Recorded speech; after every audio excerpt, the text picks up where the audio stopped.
or shall we? I don't know. I'll get a read. My. Anyways, we're getting meetings. We're getting meetings. Just even. Like, yeah, he might stop, but then planning on. This is I really. No, not she's too. They just have to read last. Yeah. Yeah, I would. 4 hours.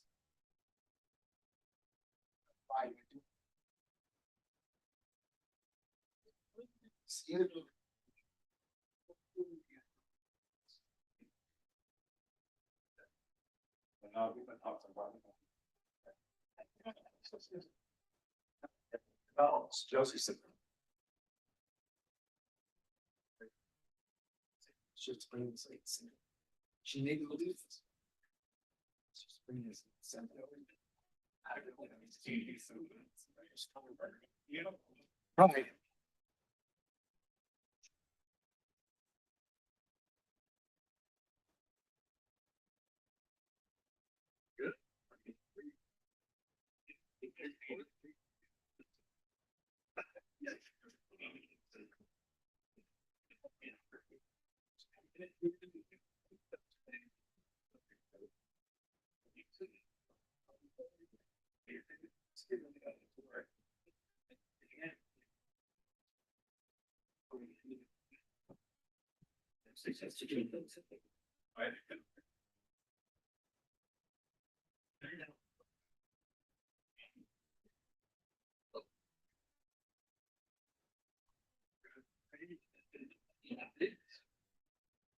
All right, Josie, are we ready to go?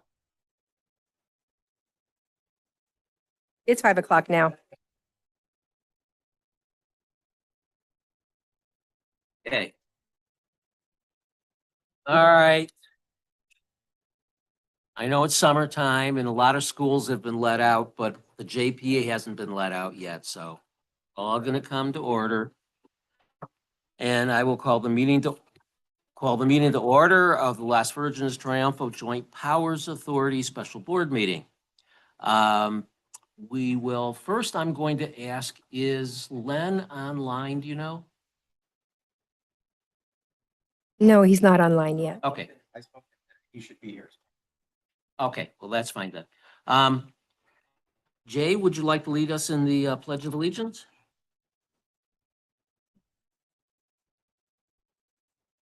I pledge allegiance to the flag of the United States of America and to the republic for which it stands, one nation, under God, indivisible, with liberty and justice for all. Josie, would you take the roll, please? Director Levine? Director Jarecki? Absent? Oh, sorry.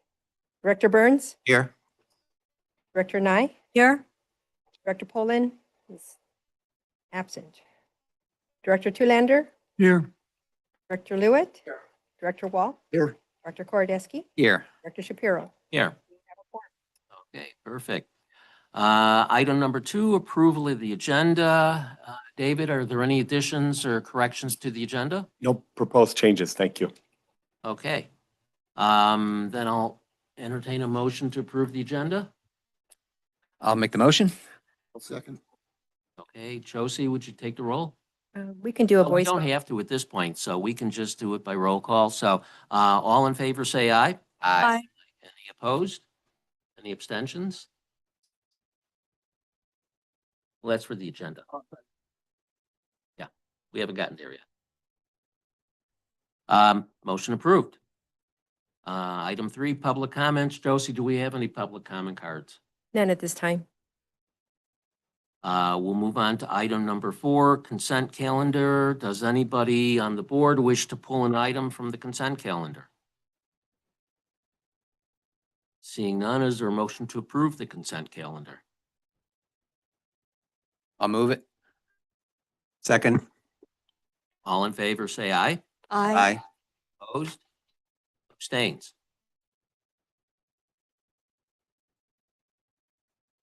Okay, the motion is approved.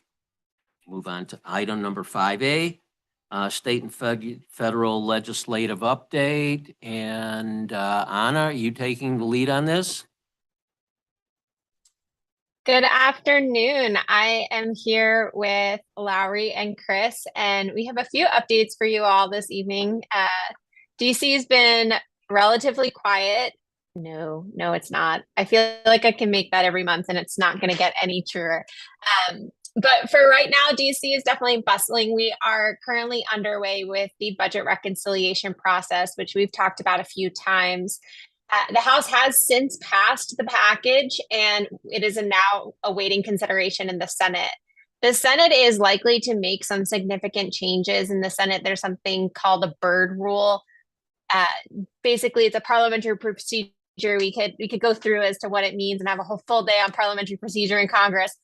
Needless to say, it may mean that some provisions in the House version of the budget reconciliation are not going to be able to be passed through the Senate in budget reconciliation in their process as well. So they're going through this right now. They're negotiating it and still seeing some significant time needed for even portions such as the finance portion, which is where we see the House Ways and Means is the equivalent. That's the tax provisions that we see, such as the SALT provision is in there. So as the Senate is considering that, we know that Speaker Johnson still has a goal of trying to get this done by July 4th, or their July 4th recess. They are out that week. So that would mean any changes in the Senate have to come back to the House for a vote again. And the vote was really tough the first time for the Speaker. He was successful in it, as seen by its passage. Any changes, though, could change, what that whip process is. That's when the leadership reconciles the votes that they'll get from their conference. We do know one of the provisions that Leader Thune has said is not as high of a priority in the Senate is the SALT provision. However, we know that in the House, that was a major provision that was one of negotiation. So why does this all matter? It matters for you all because it also means as they're trying to do this, it is the delay of the appropriations process. The House is going to start marking up bills, including the Interior Environment and the Energy and Water bills. Those are the two that have the most significant provisions for the water infrastructure that we see and are the most pertinent for you all. Those two will get marked up here in due course. We do not yet have the Senate schedule for when those are going to be coming out. So we don't know what that full schedule will look like. We do know that the deadline is September 30th of this year. If they can make that goal, that would be great, but it is not likely they will pass all 12 appropriations bills by that deadline. They may need some short-term measure. One other thing looming through all this, just to keep in mind too, while the Speaker said that July 4th is a deadline that he has for budget reconciliation, we know that within the budget reconciliation bill is also a raise of the debt ceiling. The X date that the Secretary of Treasury gave was this summer. We know that, pretty much by mid-July that Congress needed to have raised the debt ceiling. So getting this done by July 4th will also potentially have implications on that debt ceiling vote and whether or not a separate measure needs to be passed in case reconciliation is not done and the X date is quickly approaching. I'm going to pause there quickly and see if there's anything Lowry or Chris want to add to those portions so far. I just want to add that the president also released his detailed budget in the last couple of weeks, and it for instance shows that he's requesting a little bit of extra money for WIFIA for additional administrative support and to speed it up, the processing and administration of WIFIA. Typically, the president's budget kind of starts the conversation for the year of funding, and on the infrastructure programs that we like, traditionally the administration's proposed less help from the federal government and Congress adds some more. The chairman of appropriations has said that he's going to try to stick fairly closely to the president's budget for rough numbers, but we've seen with some of the other programs like the agriculture bill that have been released that they have in the House added some additional funds and added funds for earmarks. And so we'll be watching that. The Interior Environment bill is supposed to come out in late June, and then the Energy and Water bill is supposed to come out right around 4th of July weekend. Thanks, Lowry. And In addition to those, we are seeing the administration taking some actions in addition to the budget proposal. We saw that the administration did propose a rule under the Endangered Species Act to remove the definition of harm. This is specifically mostly implicated when it comes to what you need an incidental take permit for with the federal agencies.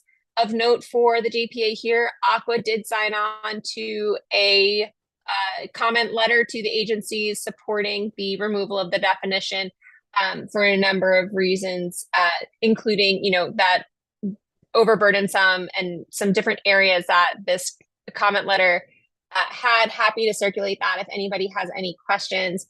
We also saw that US EPA did make an announcement. They haven't yet proposed it, but they will be planning to modify they are planning to modify the rule that created the MCLs for PFAS. While they are not going to be changing the 4 parts per trillion for PFOA and PFOS, they are looking to change the MCLs for the additional 4 chains that were designated. And they will also be looking at removing the hazard index. So we're expecting that proposed rule here later this fall. We had a feeling that the 4 parts per trillion was likely not going to change, given in the Safe Drinking Water Act, there's a provision called the anti-backsliding rule. And so that would have been very difficult for them to do. The hazard index, though, EPA is noting that this is new science and wasn't previously used, therefore can be changed. In terms of specifically being used for MCLs. So we haven't seen that yet. The one thing they did do as it relates to the PFO and PFOS is they did extend the current, they are going to plan to extend the implementation periods for it. So there'll be a longer period of time for that as well. So I will pause there. That's quite a lot. See, Lowry or Chris, if we have anything else we want to add.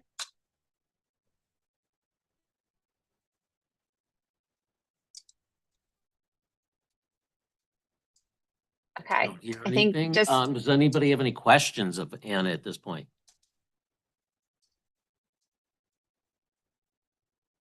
No questions, Anna, so keep going. okay. Well, I guess the only other thing I will just say is we did see that the Congress did pass what we call a Congressional Review Act that does remove the Clean Air Act waivers for California for the EV vehicles. That's not going to change, though, for public entities. So it'll be interesting to see how this will, ultimately flow down to the public entities. We know there's a lot of pushes on the state level to address this as well. And lastly, we talked a lot since the beginning of President Trump's term of some number of programs that the president has ended either in his authority or through what he deems Impoundment Control Act. And he has formally sent those requests of what he has already terminated in what we call a rescission package to Congress. And we expect the House of Representatives to be voting on it in the next probably week here to be looking at it. They'll be proposing the legislation here today. This is the formal process that the president has to request that funds that were appropriated by Congress have to be able to be used in those ways. It's a formal rescission package. So this is a legislative mechanism that he has to be able to do that lawfully. It's been a question since some of these programs had ended, such as USAID, that, how was this done? The president is changing where funds are spent. But again, utilizing the Impoundment Control Act, if that passes, will be a method in which statute gives him the authority to do so. Lowry or Chris, do you want to add anything on that? Okay. I'll just quickly add to that, though, to ease some minds. In the rescission package, we didn't see major rescission of Inflation Reduction Act or the Infrastructure Investment and Jobs Act. We did mostly see the things that you've seen in the news as it relates to foreign aid and public broadcasting. So the programs in which we're focusing on for you all and for water infrastructure weren't part of this proposed rescission package. And so with that, we will pause and see if there's any questions from the board. Thank you so much. Chair Shapiro, Director Poland has joined the Zoom, so it would be appropriate for the board to take a vote to allow him to participate. Okay. He had mentioned that he was experiencing an allergic reaction to medication, and he's asked to participate via Zoom under AB 2449. And that's fine. What we will do is, all, votes that we'll be taking from this point forward, they'll all be, by roll call. Well, first you need to, the board needs to vote to allow him to participate upon the finding that it's a medical necessity. So you have to make that finding before you can participate, and then you're correct, everything has to be by roll call at that Okay. point.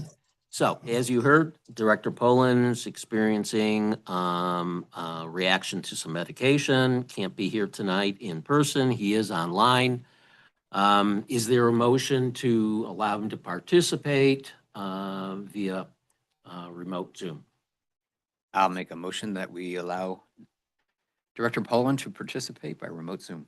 I'll second. Okay, all in favor? Aye. Aye. You need a roll call vote on this one. Roll call on that? Okay. We'll take a roll call on that. Director Levine? Director he's absent. Director Nye? Yes. Director Burns? Yes. Director Tulander? Yes.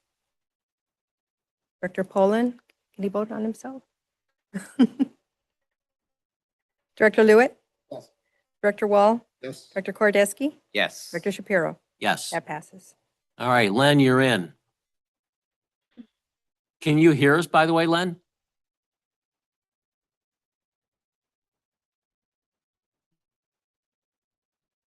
Did mention he was trying to get his camera to work. Okay.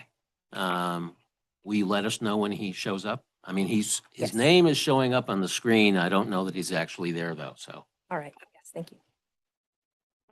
Okay, we'll go back then to, Anna.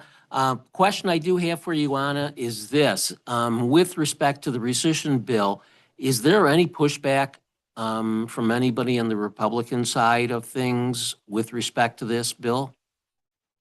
So in the House of Representatives, I would say, not really. They'll be able to pass this. We haven't heard of anything in terms of pushback from House Republicans yet.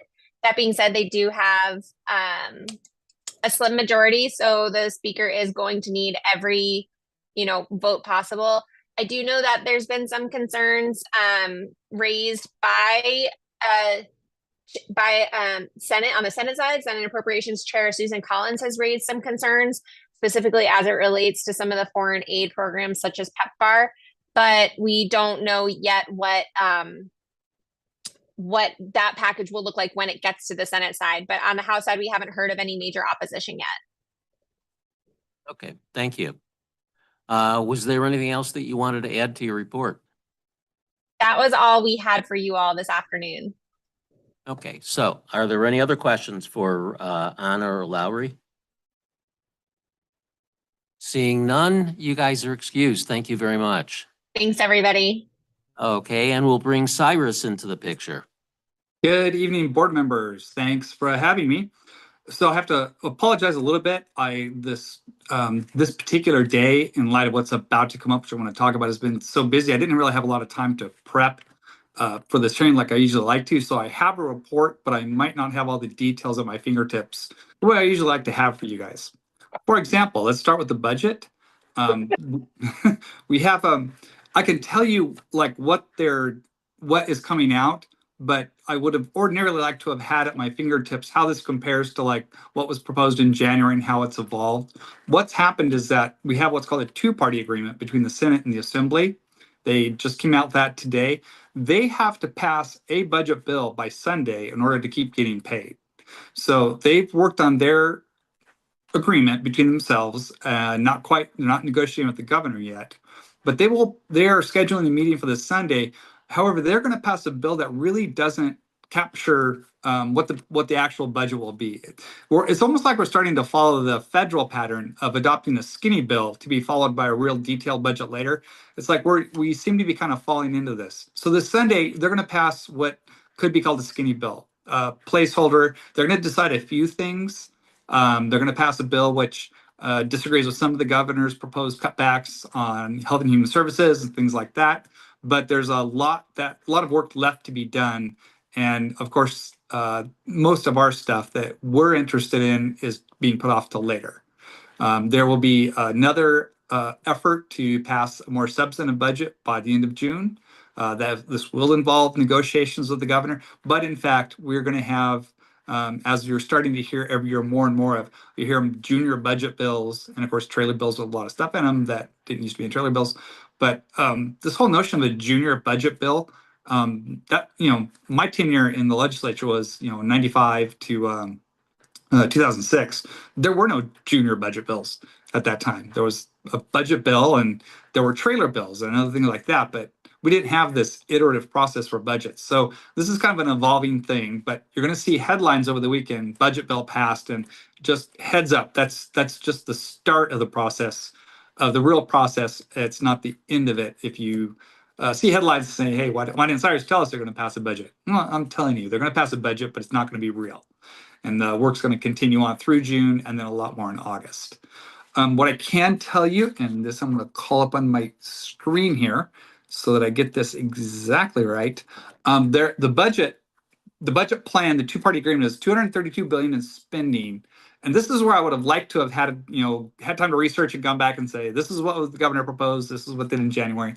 I didn't have time to do that because this day and this week is just so packed. But we're looking at $89 billion in special funds and $4 billion from Prop 4. I do know some of the information about Prop 4. I know that like some of the stuff we're interested in, like recycling, other things like flood control, infrastructure stuff, it was going to be funded under the previous budget under the greenhouse gas funds. The governor is proposing to shift that to Prop 4. The legislature is not done opining about that, though. So that's why I said there's still quite a bit more work to be done in the budget, but you're going to hear a lot about it this weekend. Moving on, it's kind of an eclectic group of things I need to report on today. There's a Senate battle for leadership.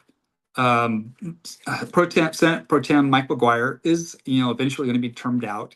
He has thrown his support behind how to even characterize. He's thrown his support by one senator.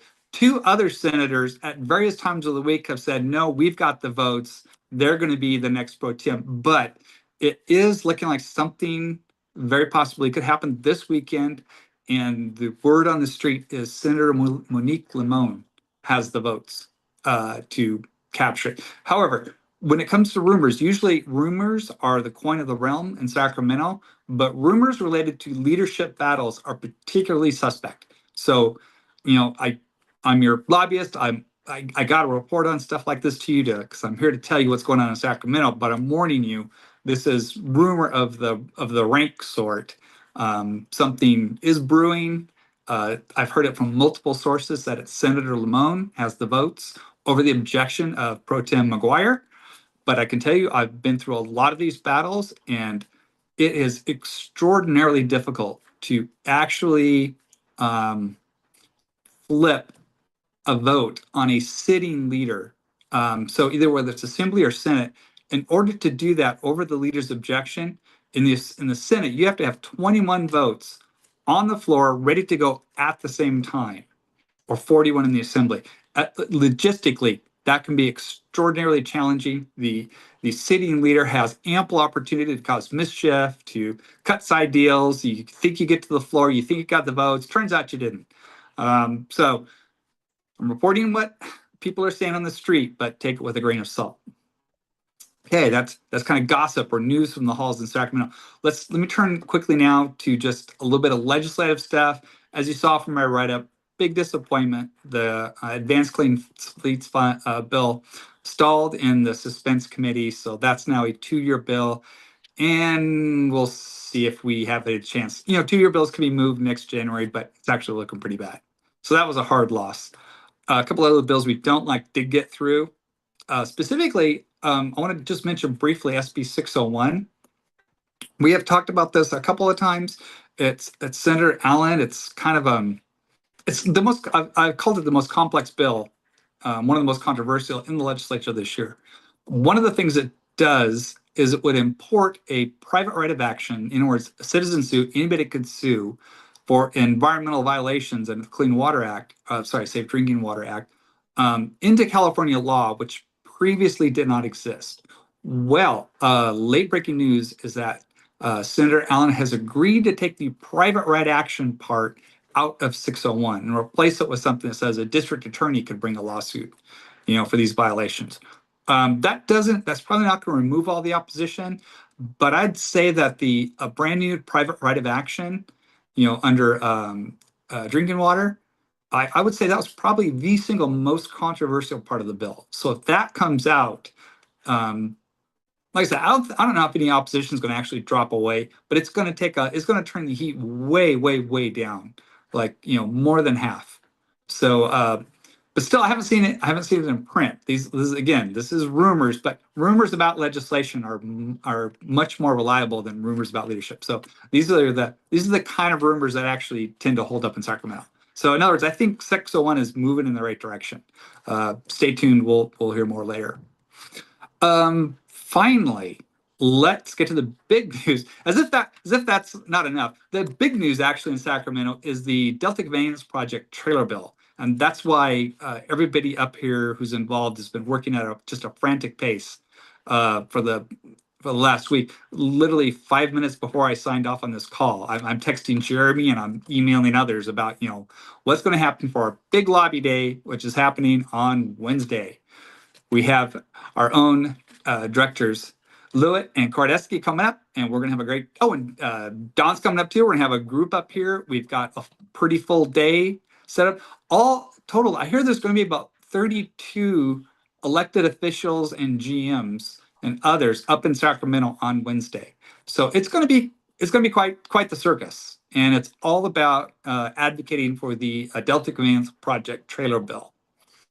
So we will, I'm basically taking my clients on kind of like a choreographed route.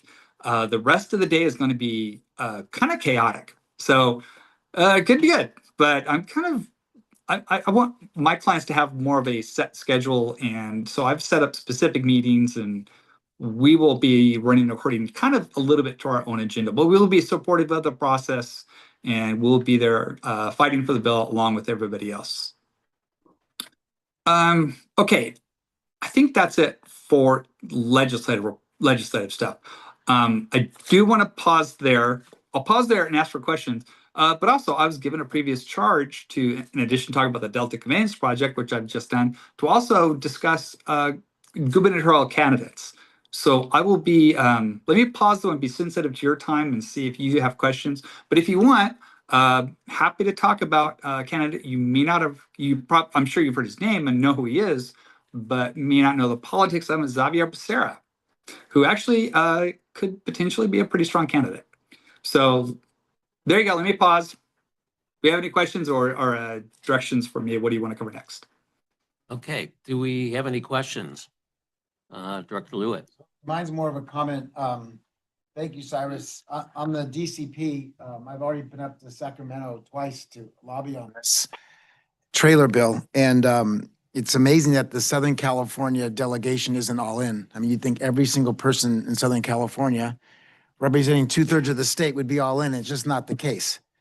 And so the ones here in this area, Triunfo de Callejas, as he mentioned, Senator Limon, we don't know. I'm not sure where she is. My guess is if she's not with us, she's probably not on board yet. And I met with Senator Bennett, and he wasn't on board. He wasn't not on board. Assemblyman Bennett, excuse me. So if you guys can message and talk to your people, your ratepayers, and these calls really are important. There was an article actually in the LA Times today by George Skeleton, who's not a proponent of our DCP project, and he said no one in Sacramento is even talking about our side, but the people up there are very vocal. I think if you're in Northern California and the Delta region, it's one of your top 1 or 2 issues, maybe your number 1 issue. And down here, it may not even make the top 20. It might have been 18, and yesterday the riots pushed it to 19, but they don't hear from us, and it's our fault. We should talk to them. So if you have any connections or people or you don't have to know, just randomly call Assembly Person Bennett and Senator Limon. And if you want to call our Henry Stern and Ben Allen, and Jackie Irwin's on board, by the way. She's been an early supporter. So Just want to let you, it's not a slam dunk, and it's going to be a tough process. I can tell you that if this trailer bill doesn't pass, and we just wanted to get more data, we want more data to see if we're going to decide. Metropolitan hasn't even decided if we're going to go forward with this project in support, but just to get the data, and we have till the end of 26 to make a decision. But if it doesn't, we don't get this trailer bill, I mean, this could put this Delta conveyance project on to another, who knows, another couple governors down the road or whatever it is. And I guess until there's an emergency, then they'll spend 10 times the amount of money and fix it. But just wanted to mention that. Sorry, Cyrus. No problem. Let me just tag on to that. Our shout out to our good friends up there in Callegas who got a meeting with Limon for Wednesday. Unfortunately, you guys will be on the plane, so you can't attend, but they will be lobbying her on Wednesday on the DCP. So good job, Callegas. Okay, were there any other questions or comments for Cyrus? Yes, I have one. Okay, Director Poland, go ahead. So I wondered, and Jay might know the answer, is Senator Allen supporting the DCP? Not yet. Actually, Well- Senator Allen was quite critical of the trailer bill. Now, understand though, there's the trailer bill and then there's the project itself. So Senator Allen was very, very critical of the procedural move of doing this in a trailer bill. And that doesn't necessarily mean he's an opponent of the DCP, but at this point, we're going to meet with him on Wednesday. We're going to do our best, but let's say he's not in our camp on the trailer bill specifically at this time. It's unfortunate. And I assume Senator Stern is with us? He's for this trailer bill? Is that an accurate assumption? We are meeting with his chief of staff. We will hear what he has to say. I have no information. Okay. Yeah. Senator Allen chairs the budget sub too, so we got hours with him. And so, 20 people testifying and hearing his comments. We just don't have that kind of information from Senator Stern at this time. I hope it passes. Thank you. Okay, anything else? Okay, do you have anything else, Cyrus? If you have nothing more questions for me, I'll say thank you and look forward to our next meeting. Okay, thanks very much, Cyrus. Okay, we will move on to item 5B, the Pure Water Project update. Oliver. Good evening, directors. Good to be with you. Sorry, making myself a little bit comfortable. We got a illustrative item along with my update tonight. So I will start with the Pure Water update for the month of May. Keep this relatively brief, but did want to highlight that we have been working with the Walsh team to go over the guaranteed maximum price for GMP1. I'll talk a little bit about that in my following presentation, where I'll be talking about GMPs in general. But we are working with them. That project was the about 1.1 miles on Hillcrest Drive, coordinated with the City of Thousand Oaks' bike lane project. So we've been working with the Walsh team to go through the particulars of that GMP.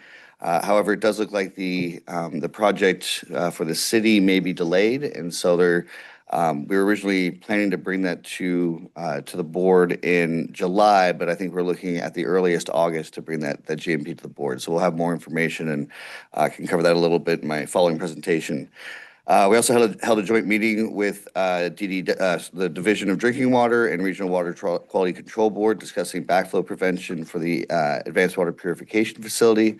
We actually had another follow-up meeting last week specific to permitting schedule as well. So both of those were very fruitful. We started work this week doing cultural investigation in the Ventura Park area along the reverse osmosis concentrate pipeline. So this was a requirement from State Revolving Fund.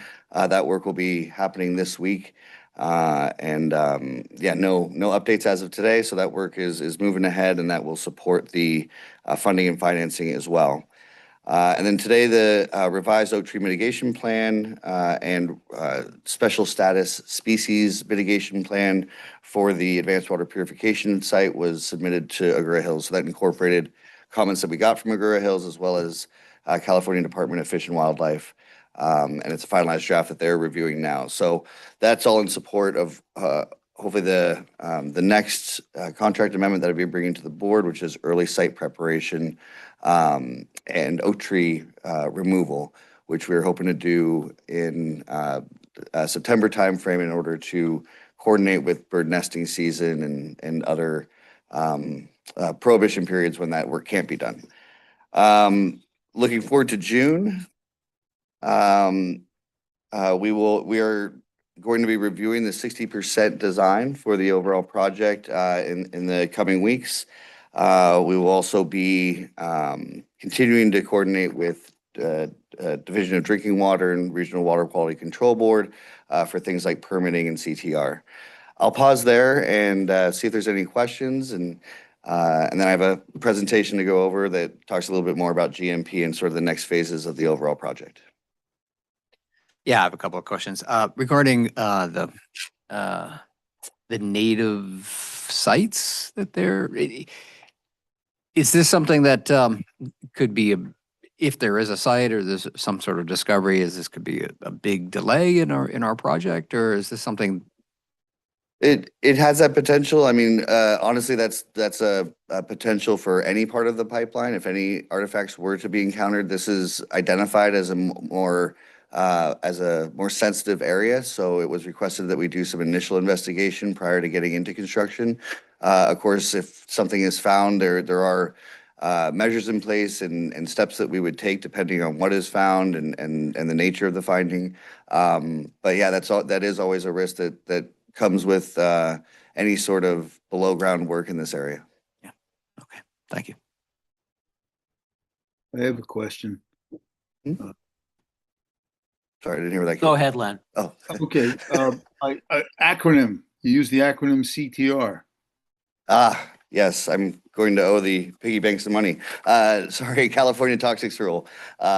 So it is a requirement from the Regional Water Quality Control Board for the discharge of a wastewater facility, and is also because these are new projects, advanced water, pure water projects, advanced water purification.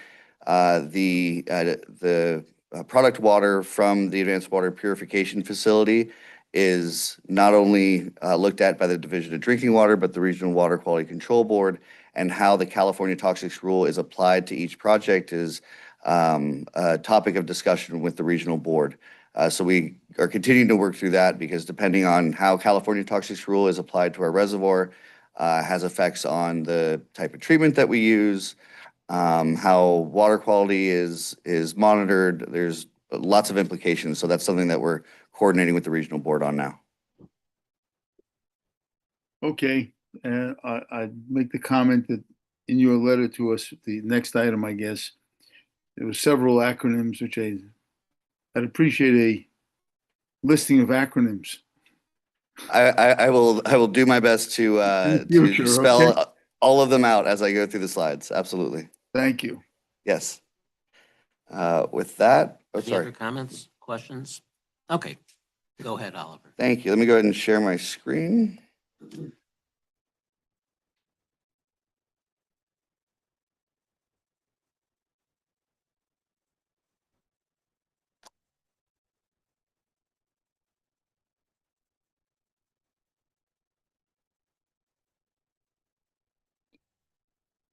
Coming up, perfect.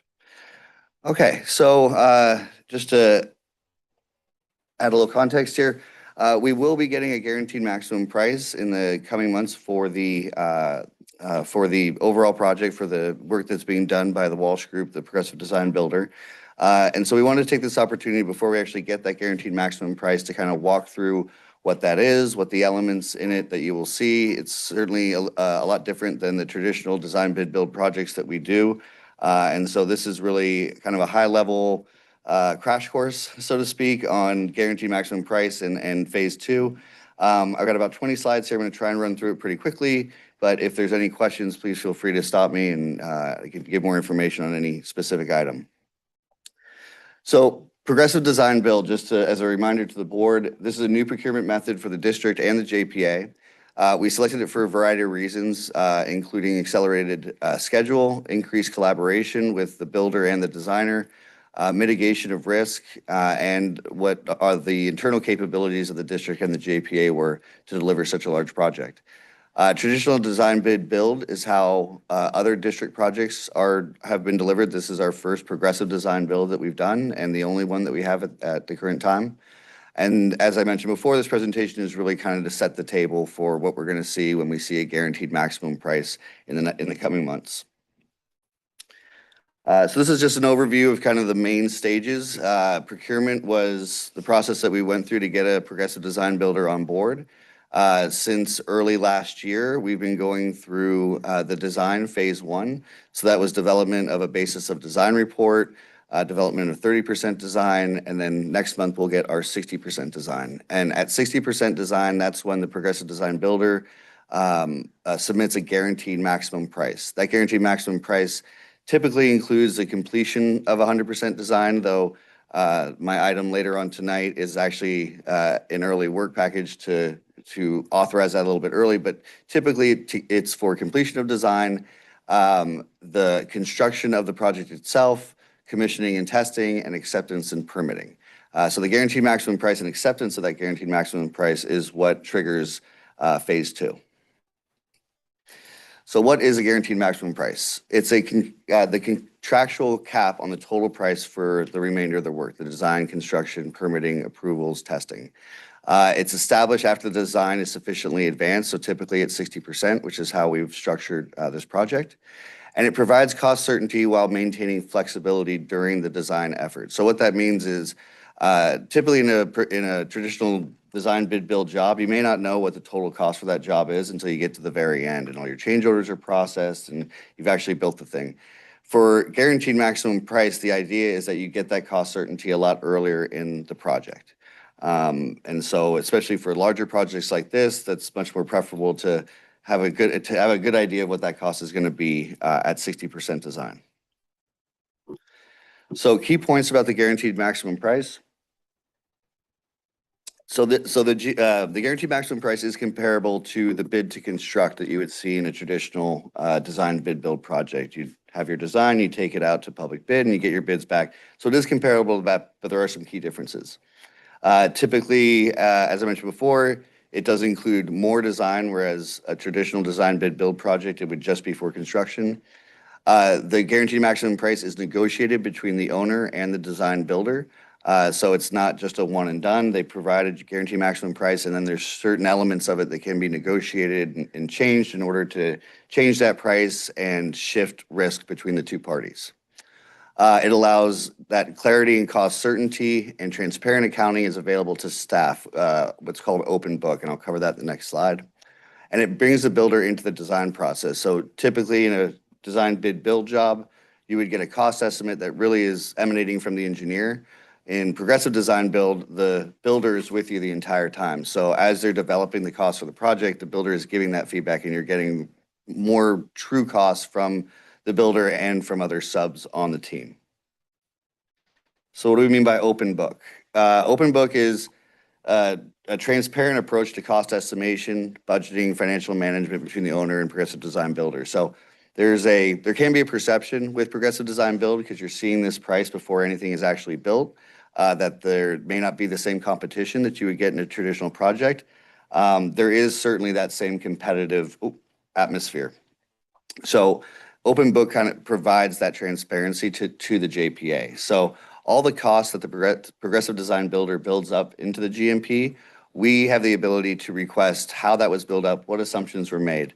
For the example of our GMP1, the pipeline in Thousand Oaks, that work was put out to bid by the contractor themselves to pre-selected pipeline contractors. So they received bids directly as opposed to the JPA selecting bids. So those pre-selected pipeline contractors did have to compete for the work, and the ultimate GMP or guaranteed maximum price that's developed is typically the best value or lowest price that comes from those pre-selected bidders. So they have to compete against each other. When it comes to the advanced water purification facility work that the prime contractor is doing, they also have to bid that against an open competitive market. So that competition does still exist. We still see the benefit of that competition. It's just that we're getting a price a lot earlier in the process. And that open book process really helps build that trust and allows for verification and cost of assumptions so that when we get that final number, at the board level that we at the staff level have really kicked the tires on all the elements that went into that guaranteed maximum price and the direct costs. So at the moment, we have three guaranteed maximum prices planned for the Pure Water program. The first is the pipeline in Thousand Oaks. At the moment, it's on hold. We actually have a draft for that, but it's on hold based on how we want to time that with the city's project. And we are looking at the possibility of lumping that in with GMP2 so that there's only a single authorization and we don't have to do this multiple times. GMP2 is scheduled to be received September 2025, and at the moment, our schedule shows that we would be bringing it to the board in the December JPA meeting. GMP2 is the main one, and it covers the majority, 13 miles of the reverse osmosis concentrate pipeline and the advanced water purification facility. So that's really the main GMP. The third one, which we're not expecting until December 2026, covers all the ancillary pipelines. So the purified line, the raw water line, the residuals line, and then also the reverse osmosis concentrate pipeline where it shares an alignment with those other three lines. So that will follow in December, but really GMP2 is the main one that will cover the plant itself as well as the reverse osmosis concentrate pipeline. So quickly to go over the factors affecting the factors affecting that final price. So there's the technical factors, the engineering, the decisions that we've made at the staff level and at the board level for what's going to be in this facility, the value engineering that we've done at the staff level to ensure that we are building what we need and it's not a quote unquote gold-plated facility. Contractually, price can be affected by the general conditions that we put on the contractor, the contract terms, how we assign risk, contingency, and escalation.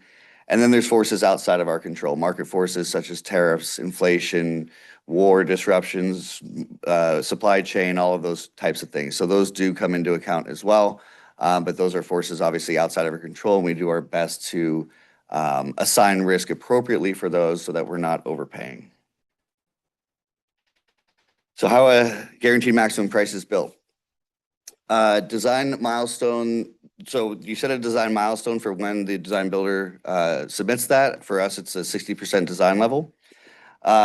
Throughout the whole design process up to 60%, the progressive design build team is doing cost estimating. So to generate their direct construction costs, they're going out and getting quotes. They are putting things out to bid. So they're building those direct construction costs both between their own estimates and things that they are going to be subbed out, that they're getting information from their subconsultants. There's also the general conditions, contingency, overhead, and profit that all builds into that price. On the JPA side, we do independent cost estimates, we do value engineering, we take a look at the risk register and how they're assigning risk and decide what we have the appetite to take on our side as well. So all those things kind of work together in that collaborative process in order to build into a guaranteed maximum price. So next, I was going to walk through the elements of a GMP. On the right on this slide, you'll see this is actually from GMP1 and the categories that it's broken out into. I didn't want to include the cost because those are still in process, and I really just wanted to talk about the concepts today. But I'm going to walk through some of these line items to kind of explain what they are and how they differ from what you might see in a traditional design bid build job. But before I get into those, I just want to take a quick pause. Are there any questions for what I've covered so far? All right. So the first is direct costs. So these are the actual costs to complete the construction work. So materials, equipment, labor. So if you're building a house, this would be the bricks, this would be the construction workers, this would be, the cranes, the bulldozers. It's really the foundation of the GMP, of the guaranteed maximum price. It's the baseline for the overall project cost. And again, going back to the open book method, these are built in a competitive environment. We have access to all the assumptions that go into it. It's our job at the staff level to go through these direct costs and to make sure that we're on the same page with what the Progressive Design Builder is assuming or what they've costed out. Next is general conditions. So these are really project-related costs. They aren't tied to a specific part of the construction, but they're really the overall management of the project. So on the GMP for mulch, you'll see something called cost of work and general conditions. Really, they're kind of they're part of the same bucket, but it's really the overhead to manage the project. So examples of this are job site trailers, safety equipment, temporary utilities, project manager time. It's what it costs the Progressive Design Build team to manage the project. You can think of this as the overhead. Next is markup. So one of the things that we really looked at when we procured the Walsh team is how much work would be self-performed versus how much would be subcontracted out. When work is subcontracted out, there is a builder's markup on that work, and that's how the Progressive Design Builder makes their profit. So there is a balance between wanting a good amount of work self-performed, but also there's going to be work with any project that needs to go to specialty subcontractor work. And so that's the markup that you'll see within the guaranteed maximum price. Next is escalation. So this is allowance or adjustment for potential future increase in prices due to inflation, labor shortages, or supply chain. We do at the program level carry our own escalation contingency, but this is escalation specific to what the Walsh team is pricing. So this is the just-in-case cushion for rising prices over time, especially if the project takes a while to start or finish. So this is where schedule really comes into play. You know, the faster we can get it built, the less things like escalation tend to build up as part of, a major part of the project price. But we also work with the Walsh team to make sure what they're building in for escalation makes sense to us, is reasonable, in line with what we're carrying at the program level. Contingency. So this is a particular one I wanted to present to you all today because typically contingency is something that we do have our own contingency internally, but it's something that we carry on projects internally. For Progressive Design Build project, contingency has a bit of a different meaning, and really what it is looking at the possible things that could happen on the job, assigning a probability of those things happening and an impact if they did happen, and setting aside money for those instances. So one way to think about it is that you're paying for your change orders in advance, but you're paying for a portion of them. And so the way contingency is handled, a pure contingency is something that is authorized at the beginning of the job. It's owned by the contractor. If that thing happens, it is on them to pay for it, even if it's more expensive than they initially anticipated. If it doesn't happen, that money stays with the contractor. My next slide will talk about shared contingency versus contractor-owned contingency. But this is, one, it limits the upside risk to the JPA, but two, it also allows the project to move forward expeditiously. So one example of that would be rework. Let's say that the Walsh team has a subcontractor doing pipeline work. They built a quarter mile of pipeline. The work wasn't done to specification. They have to go out and do it again. There will be a contingency bucket that the Progressive Design Builder has for rework. And instead of having to come to the JPA to get authorization, hey, we have to rebuild this quarter mile of pipeline, they own that contingency and they can authorize that, and it's theirs to manage. So it takes a lot of the onus off of the JPA. The key here to negotiating contingency is, one, is the likelihoods and the impacts that the Progressive Design Builder carrying, are they reasonable? Is this something that we want to manage or we want them to manage? So that's high level what those contingencies are, and that's really a big part of the guaranteed maximum price negotiation, is who wants to deal with this risk. If we have to authorize every time rework it, what effect will that have on schedule? So it's really going through the risk register and figure out what makes sense as a contingency and what makes sense as an allowance. And I'll cover allowance in just a second here. So shared versus contractor owned contingency. So there's two ways that can be handled. A contractor owned contingency rests completely with the contractor. So we set aside X amount of dollars for a certain thing like rework. If it's more than X amount of dollars, like the contractor has to cover it. If it's less than X amount of dollars, the contractor gets the delta. A shared contingency is we set aside X amount of dollars. If it goes over, we both put in 50-50 to cover that. If it goes under, we both get half back. So trying to figure out which ones make the most sense as a shared versus a contractor owned. Again, it's about looking at upside versus downside risk and also who wants to manage that particular part of the project. Next is allowances. So allowances are basically the contingencies that we hold. So a really good example of this is rock excavation. We're doing 21 miles of pipeline. We know that we're going to hit really hard rock at some point in some places, but how much is unknown. We will likely need to set aside a pretty healthy allowance to deal with that if it comes, so I don't have to come back to the board and ask for more money every time we hit rock. But it's such an unknown that the risk of getting lucky and not hitting rock, we wouldn't see any financial benefit to that. So this is one that makes a lot of sense for the owner to own. Basically, when the contractor hits rock, they have to verify, by weight or by equipment time or some other metric, how much that rock excavation cost them. And then we have an allowance bucket that you would have at the board level previously approved that we pay that contractor out of. If we get really lucky and don't hit a lot of rock, that money comes back to us. If it turns out to be more than we set aside, then that would be an instance where I would have to come back to the board and ask for more allowance for rock. I would be the picture in the example there asking for more money out of the wallet. So figuring out which of these risks that are identified, and I will say Walsh has done an amazing job identifying really to a granular level all these risks, figuring out which ones we want to see that benefit of having that money come back is a big part of the GMP negotiation process. And it's a good note overall that the guaranteed maximum price that I will be coming to the board, the idea is that there will be some of that money coming back because some of it is in allowances and hopefully we don't get unlucky the entire time. And some of that allowances is not ultimately needed.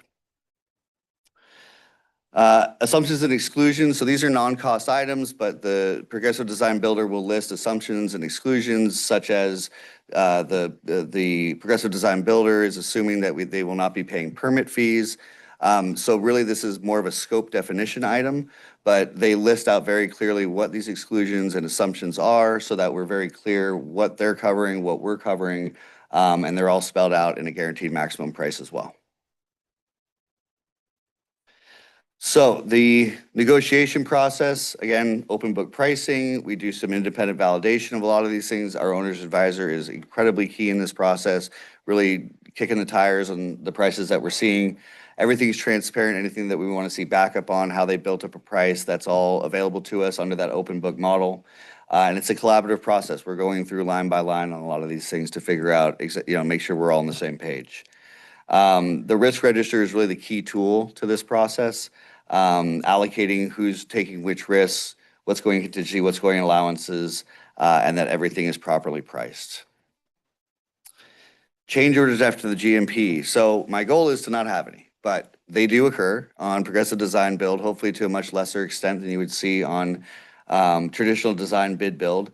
But change orders really are only allowed for unforeseen conditions, owner-directed changes. So this would be, halfway through construction, we tell them to add a whole new treatment process that wasn't part of the scope, something like that. And force majeure. I won't dive too deep into force majeure, but force majeure are essentially acts out of our control. So a wildfire, tariffs, earthquake, things that are out of both the contractor and the owner's control.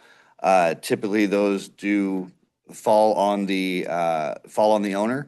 It's something that is negotiated as part of the phase 2 contract, especially something like tariffs, where we set very clear standards as to when it rises to a force majeure event. There should be anything that's known before a price is submitted should be incorporated into that price and should not be on us if it was missed. But these are the main items that would initiate a change or a contract amendment for guaranteed maximum price. But it cannot be used for things like mistakes in pricing. It is on the Progressive Design Builder to stick by the pricing that they submitted in the guarantee maximum price, as long as there is no outside things to have changed that. So I know there's a lot of information. In summary, the guaranteed maximum price gives us price certainty midway through the project. And for a project such as this, that's a huge benefit and takes away a lot of the risk that you would see from a traditional design bid build job. Also, this method, it encourages collaboration, transparency. I mean, we're working through this price line by line, whereas in a traditional job, we would get an engineer's estimate, and then we would just see how the bids come back. A lot of times they would be off. So, and then there's no telling if that bid that comes back ends up being the final price, because there could be change orders. There can be a lot of things that happen between acceptance of the bids and the final job. This is a really good fit for Pure Water, and it's been a really beneficial process so far. And I did just want to make sure that I highlighted the guaranteed maximum prices. All three of them that you see are only an element of the overall $466 million Pure Water project budget. There's other items in there, such as the owner's advisors contract, other projects like pump station improvements. There's G&A, internal labor. So the guaranteed maximum price we see from Walsh will be under $466 million. However, there are other elements, so it is only a portion of the overall program budget that we're carrying. And I kind of covered this already, but our next steps, the GMP1 has been submitted. We're in discussions with that. GMP2, we are on track to hopefully bring it to the JPA in December 2025, and that is our main focus right now. And then GMP3 is slated for late in 2026. And with that, happy to take any questions. Sorry for the long presentation, but hopefully that was helpful to kind of give a context for what you'll be seeing in the coming months. So thank you. Very thorough, Oliver. I had a couple questions. First of all, great presentation. A lot of info, obviously really important. I think some of these things you covered, but I'm just curious on a few things. One, the last item about you got the price and then you have all these other items, right? Do we have an estimate of what that totals? As far as like the direct costs versus all the like indirect costs? Yeah, the owner's advisor, which is another question I was gonna. Oh, I see. For the overall program budget? Mhm. Yeah, I believe the dashboard. Good question, Director Levine. So we have been sending that dashboard out to the JPA board so that I need a course on how to read that dashboard. I'd be more than happy to sit down with you or any of the other board members to go over that. We need to be cognizant of the Brown Act, however, so hopefully that answers your question. Does that answer your question? No, but It doesn't answer your question. I would say rough numbers about. okay. Okay.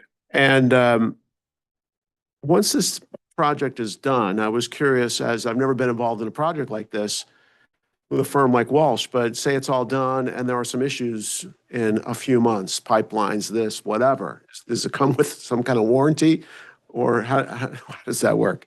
So that is all negotiated with the phase 2 contract. As far, there's warranties that come with some of the specific equipment, such as the UV contactor or membranes, but each one is very different. I wouldn't want to give you like a blanket statement that, we have a across the board 1 year or 2 year warranty, but there is warranties and performance periods are all part of not only equipment selection, but also the contract with Walsh.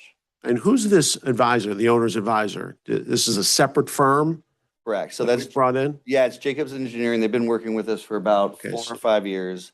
And so they really, their role is to really be our advocate. And so they were the ones who helped set up the whole procurement process, guided us into how to select from the 7 different progressive design build entities that wanted to work on this project. And then they continue to be engaged throughout the process. For instance, now the main role that they're playing is helping us review design, find value engineering items, negotiate the phase 2 contract. So they're really our advocate, and is a firm that themselves do a lot of progressive design builds. So have this experience with these major projects that we may not have at the staff level. In fact, our progressive design builder and our owner's advisor have switched roles on other projects in Southern California. So they, they've done this before themselves, and they're very capable of guiding us through the process as well. And then the last comment or question is how do you protect? It seems like one of the big risks of a project like this is some kind of scope creep, right? As you go through this, how do you control that? So one of the main ways you control it is you set a appropriate milestone in your phase one before you go to phase two. And 60% is pretty common within the industry. So there's enough definition there that the major scope has been laid out. We know what we're going to build. We know how big the building's going to be, what the footprint's going to be, what the design or what the process elements are going to be. But they can start doing once a guaranteed maximum price is approved, they can do pre-construction activities and get geared up for purchase of equipment and gear up for construction in such a way that as soon as 100% design is hit, and even beforehand, they're already getting into construction. So it's a matter of how you set up your phases, I would say. Yeah. So I want to emphasize that through the progressive design build process, we're collaborating, we're working closely with the Walsh team and Jacobs to get this project in at or below our budget. So the overall program budget, 466 that we've talked about, we are working really hard. There's been how many meetings, Oliver? Dozens and dozens of meetings with the whole team.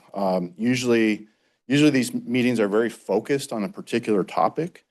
And at every single one of these meetings, we're always talking about the cost implications, and what can we do if we don't like what we see? What can we do to get the costs down? We're very cognizant about not gold plating this project and just delivering what's needed and nothing more. Taking into account what's needed in the future as well. So I do want to give an example. For instance, the original basis of design for the reverse osmosis concentrate pipeline called for how many cleaning stations? 28 cleaning stations. And then what did we settle on? 14 or 16. So it called for an awful lot of what we refer to as cleaning stations. So this is a very long pipeline. It's going to require maintenance, probably every year or every 3 years. We're going to have to go in and do some type of cleaning, most likely chemical cleaning. And so the original design was a very high number of these cleaning stations, and they're not cheap. They're $300,000 a piece. And we had over 30 of these things. And so what we decided and what we looked closely at was, do we really need all this? How can we do this differently and really bring the cost of this ROC pipeline way down? And we did it. So that's just one example of several that I could give this board and the things that we do that is only happens as part of a progressive design build delivery method. So rest assured, we have lots of ways to make sure that the price that we're seeing from them when we do get a GMP, that it is reasonable, fair, competitive, because we have lots of data we could draw on. For instance, pipeline projects that were completed in the region from another agency, treatment plants that were completed in recent history within the Southern California area. So we could look at those prices and see if the contractor's coming in where they should be for the GMP. Joe, can you explain just a little bit what allowed you to change it from 28 to 14 or 16 or 18? Was technology over the years, and what did they actually do? Is there a plug that goes down and it clears? How does it work? Just taking, a lot of it is just there's a lot of communication with all the team members, the designer, the builder, the Jacobs OA team, ourselves, staff. And so we just take the extra time and effort to really look at what is truly needed. And in this case, direction was given to, I think we contacted some specialty contractors that do cleaning and make sure that, and just get a handle on how far their cleaning device could go down the pipeline. And so with just, some extra phone calls and doing a little bit more research, we determined that we didn't need nearly as many cleaning stations as what was originally proposed, saving a bundle of money. And we could cite a lot of other examples. Director Poland has his hand raised. Okay, Director Poland. Thank you. So as an overarching concern, I'm concerned about groundwater. How do you allow for groundwater? I know they had a nightmare putting the Cayugas connection in. So I'm wondering how you address that as an allowance item when you don't know if you're gonna hit groundwater or you're probably gonna hit groundwater. The soil reports sometimes find it and sometimes don't. So how does that work? Right, so groundwater is a very good example. It's similar to rock excavation. However, that may be one that is maybe more beneficial to have as a shared contingency or a contingency. So besides just cost, one of the things you want to think about when putting a risk into one of these three buckets is also how it incentivizes the builder. If it's something that's an allowance, they're less incentivized to say, identify places of high groundwater, let's say, and then sequence those during times of the year that are more dry in order to minimize the risk of hitting that groundwater. So something like that, I mean, just off the top of my head, may be better something as a shared contingency so that if they're able to manage the project and the schedule in such a way to avoid groundwater, both of us benefit. So yeah, that's certainly one that is on the risk register. I remember seeing it, but it's first we would try to identify what's the likelihood of that risk. What would be the impact if we run into it? How much are we setting aside? And then lastly, who benefits if we don't hit it? Who has to come out of pocket if we do hit it? So it's still an unknown.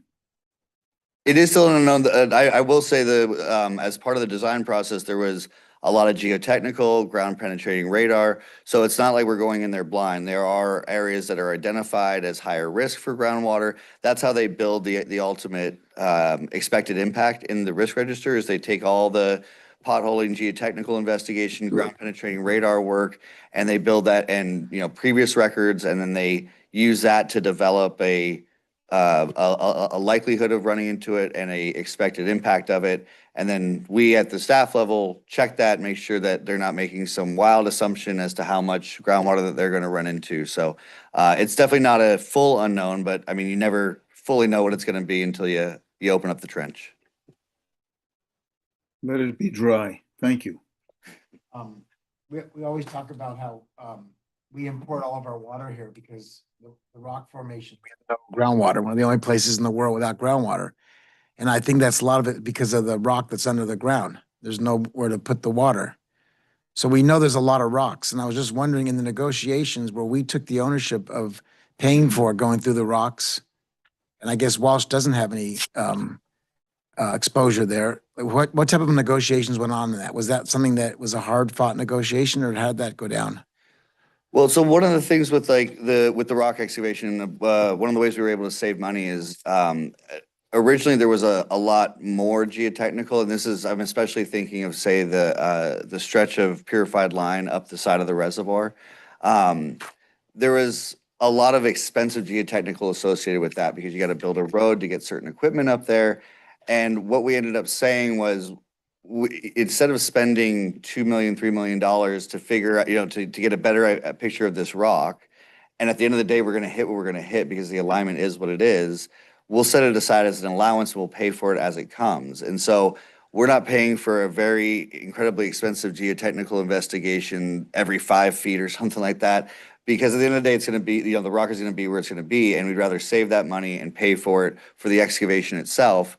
But that is one where there's such a wide variety, there's such a breadth of possibility as far as how much we get hit that we want to hold that as an allowance. Well, that's why that was my concern, because the other option would be that they would take that as that exposure, but we took it as an owner on us. Right. And I'm not saying studying it and find out ahead of time and spending a bunch of money. I'm just saying that what if this could be a really more expensive situation than we think it could be, and then we have all the ownership of it and they don't have any of it. I wonder if do we negotiate that? Did they not want to have any exposure there? Yeah, we're still negotiating. I think that's one that both parties are pretty much in agreement with. It makes sense to be an allowance and owner owned. I mean, some of the things that we do to avoid it is we're in the right of way for a lot of those, for a majority of all the pipeline. And so there's a lot more known conditions as far as rock is concerned. But yeah, that's not one that we ever really considered having as a contingency to be held by the contractor, because um, there, there is quite a upside if we don't hit a lot of rock, and we don't want to just spend that money to get the risk off of our table. That's something that we're happy to manage the risk, and we set very clear direction within the contract as to how it's verified that they did hit that rock. So by weight or by actual hours of the rock excavator that's out there. So we know that we're only paying for what we hit. I just don't come back in that picture. With the handout, yeah. Any other questions? Yeah, I guess I have a question just about that. So you mentioned right away, most of this area has been dug up already by the different cities, hasn't it? Correct. So do they keep records of what they have been exposed to when they did their own excavation so that we can have some sort of knowledge base? Absolutely, and collecting those records and areas of previous construction and utility investigations, it's all a huge part of the initial design effort. There's always something that you're gonna find that somebody didn't put down on a record or is not captured in some computer database, so it's not foolproof. And then there are open space areas where there are no previous constructions that were in there for the first time. But yeah, in right of way, we are exhaustive in finding those records and trying to get ahead of any issues. All right, thank you. Any other questions?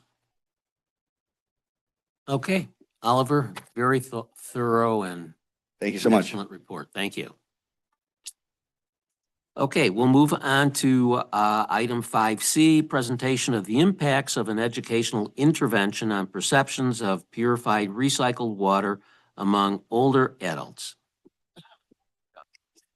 You, Chair Shapiro, good evening, members of the board. It's my pleasure to introduce Gavin Tesser, sitting right behind me. I'll have him come up in a second. Gavin was intern with us, was it last summer? Okay, sometimes the years go by fast, but it was just last summer. And he worked in customer service under Ursula Bosson. And I think he worked for us for the entire summer, just about, right? Okay. So after his internship, Gavin approached me, it was probably a couple months after he went back to school, about a research project that he was working on for one of the classes in his school. He attends Calabasas High School. He's currently a junior, right? Okay.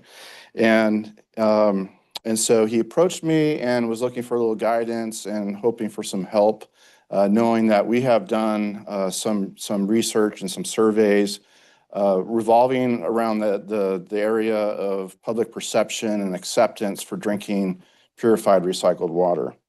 So he is very interested in doing his own research project, but with a little bit of a caveat. Our surveys that we've done, and if you recall, we worked with Pepperdine on a couple of surveys, and we've presented the outcome of those surveys to this board. What Gavin wanted to do was focus more on kind of a subset of groups. Initially, he came to me and was interested in seeing what young children in kind of the elementary school age, where they were, what their thoughts were with drinking purified recycled water. So after thinking about it and really putting some thought into what would be involved with that kind of a study, the issue was you have to bring the parents into the equation and get their consent and all that stuff based on regulations. And it would just be too difficult to really pursue that subset. And so the second choice was the 65 to 80-year-olds. And so that's where he landed with his research project. And so we agreed to help him out and open up the demonstration facility and provided tours for folks that volunteered to come out and learn about pure water. And so he did actually solicit some advice from Steve Rouse, who's a Pepperdine professor that helped us on surveys that we've done in the past. So back in December, this last December, 2024, we actually, we had, working with Gavin, organized some tours, put questions together as part of the survey. And over a course of 2 consecutive days in December, before the holidays, we had about 31 or so folks come out that were in that age group, 65 to 80 years old. And Gavin is going to share with us the results of those tours and the surveys that they took as part of that. So I will say I was very impressed with the end result of what Gavin had put together, especially at the high school level. I would say it was the caliber of definitely of what I've seen, even better than some professional consultants that have been doing this for many, many years. So very impressed. Gavin, you give us hope for this younger generation. And I thought it would be great if he came down and shared the study and the results with the JPA board. So I think with that, and without further ado, I'll just have Gavin come up and share with us. He's got a slide deck.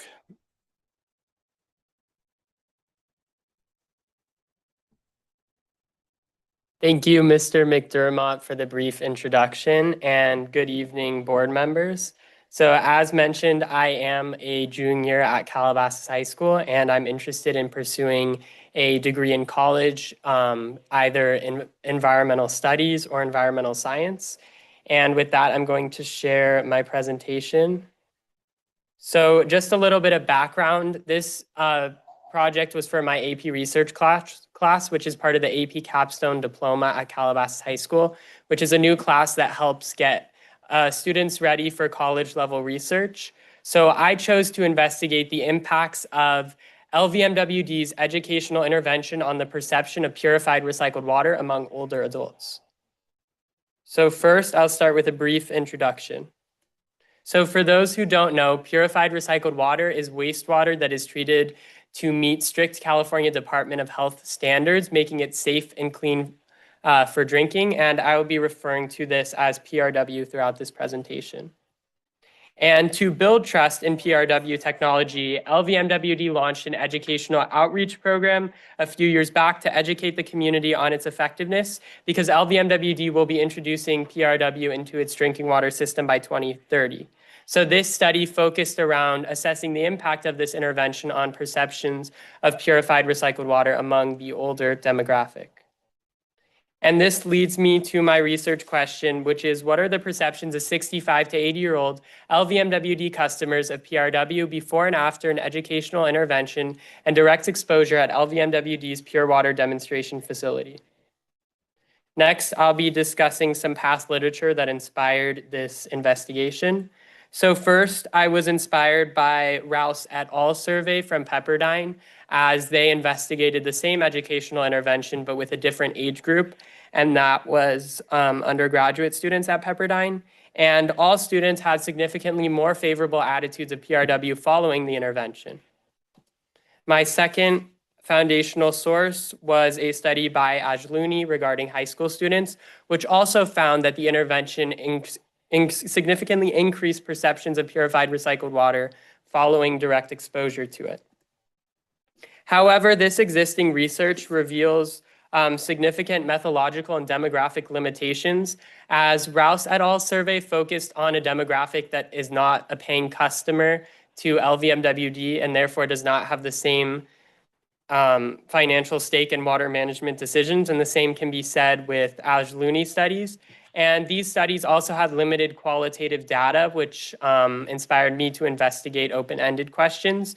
And upon conversing with Rouse et al., he recommended that I include questions on political affiliation to assess the impact that possibly political views can have on perception of PRW.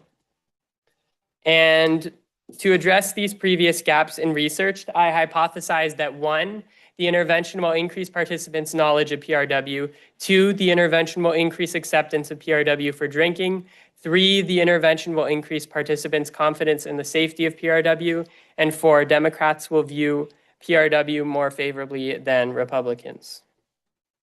Next, I will be discussing my methodology.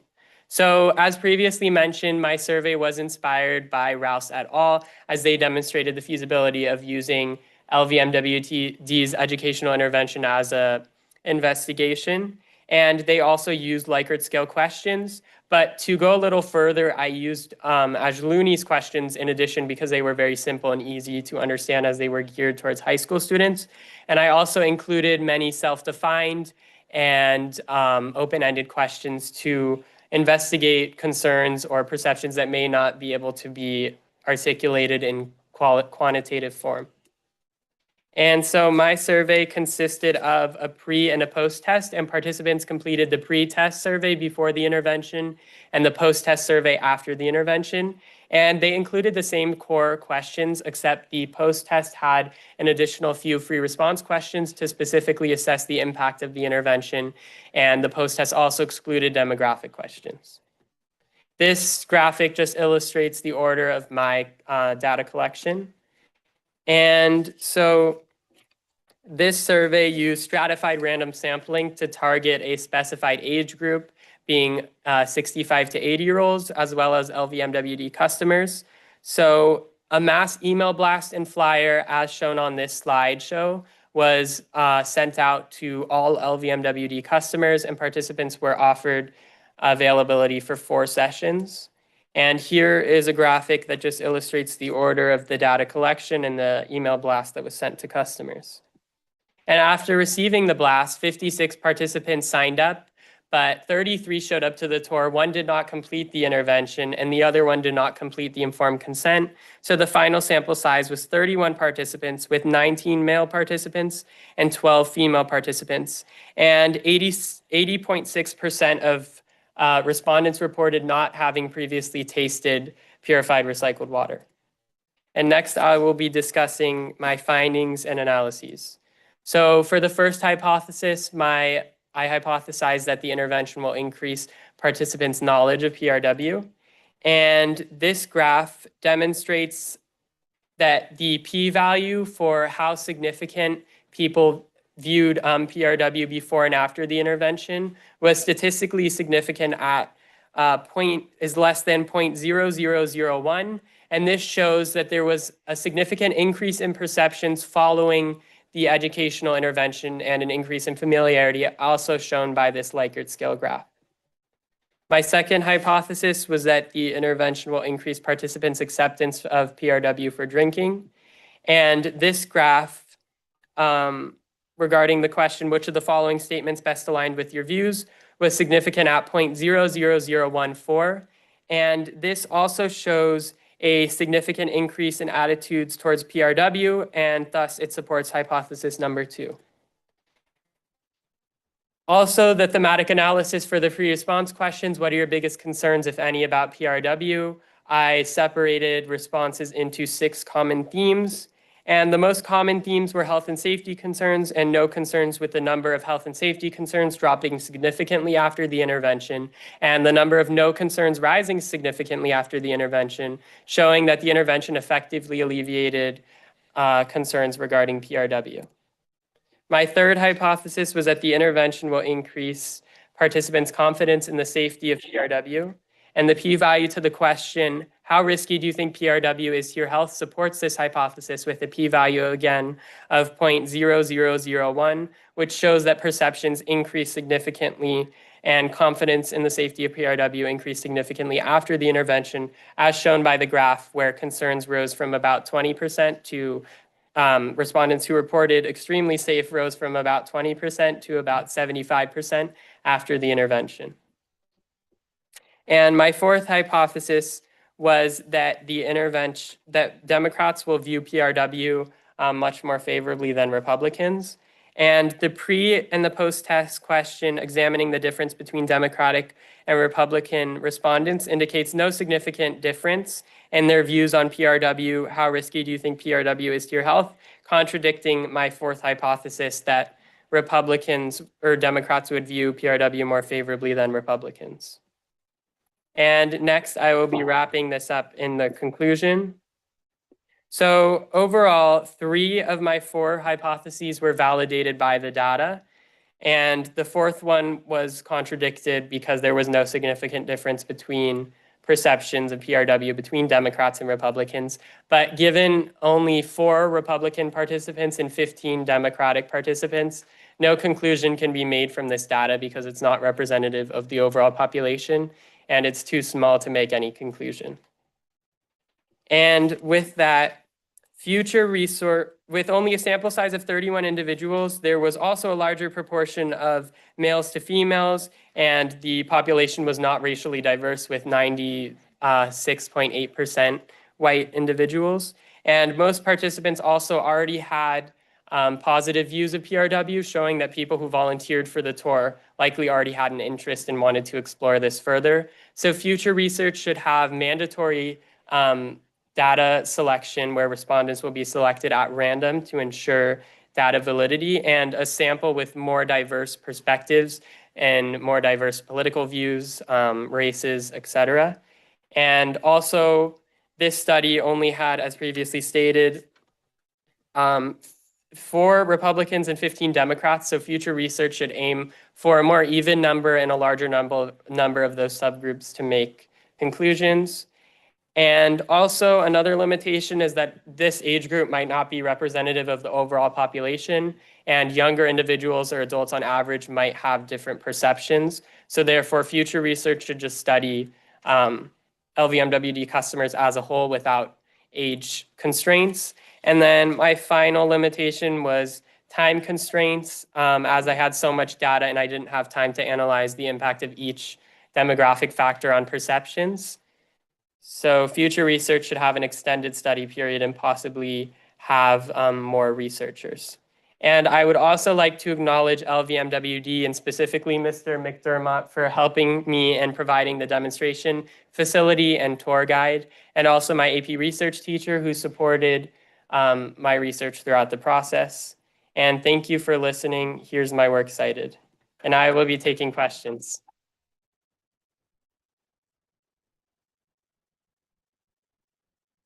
Presentation, Gavin. Questions for him? Gavin, great job. Really great job. Proud mama should be really proud over there. One question on your hypothesis 2B. I was interested if you had any feedback on the finding regarding cost and why post-education they were really concerned versus pre. Yeah, I believe it's because cost wasn't directly addressed in the intervention and there wasn't a breakdown of how much the technology costs and how much money it will save in the future. So there wasn't really a breakdown of like the economics behind it. And I think that's why cost concerns rose as once people saw the technology, they probably thought this is expensive and the concerns rose. Dave, offer this guy a job when he graduates college. I'll just share, well, we did offer him a job, so he was an intern. He's an extraordinary young professional, and I had a chance to work with Gavin a little bit during his time, and he set up an appointment to meet with me, and we got together, and he shared with me a letter he had written to the Secretary of the California Department of Environmental Protection Agency, who's appointed by the governor. And one of the things Gavin wanted to do is organize a youth council for environmental issues, which does not exist in California, surprisingly. It does exist on the federal level, and Gavin had found that and really wanted to replicate that in California. And so he came to me and said, "How can you help, Dave?" And so I wrote a letter on behalf of LVMWD also to the secretary. And I think, Gavin, did she respond, or you had a follow-up with her? So the letters weren't unfortunately directly shared with the secretary, and I never got a chance to meet with her myself. But the council was informally approved, and we're still pending approval with the current administration, and there's a lot of resource constraints going on. So I think it will be established, and hopefully we planted that seed moving forward, and hopefully it will come to fruition. Great. We'll see how that works out in the state budget. I have a couple of questions. You mentioned that, first of all, great job. I Thank you. remember Andy did something very similar in high school like this. Yeah, I was Um, on top of that. you said that it was very important that our customers were in the survey because of the cost, but is that something you just thought of, or is that something that you think is important in acceptance?